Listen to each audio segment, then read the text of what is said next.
नाही नाही पिलोय पाणी मी. जेवायला वाढ पहिलं. जेवायला वाढू?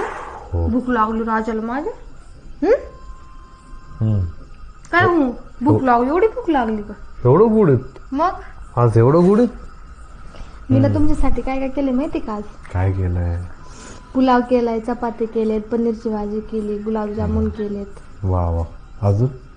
पण मी तुम्हाला सांगितलंय, मी तुम्हाला यातलं काहीच देणार नाही. का?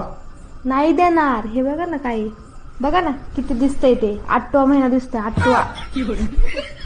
एवढं असतं का हो कुठं? किती वेळा सांगितलं तुम्हाला व्यायामला जात जा म्हणून. डाएटवरती लिमिट ठेवा. काय पळणार आहे? हे वाक्य बोलूच नका तुम्ही मला. हे वाक्य मला तुमचं असं डोक्यात बसलेलं आहे. बोर झाले मला ते रोज ऐकू ऐकू. म्हणजे पळणार आहे. तुम्हाला उद्यापासून मी नैवेद्यच देणार. देवाला कसं नैवेद्य देतो आपण छोटासा, तसंच नैवेद्य देणार. त्याच्यात तुम्ही कमी होणार नाही, एवढं लक्षात ठेवा. म्हणे मी पळायला जाणार आहे.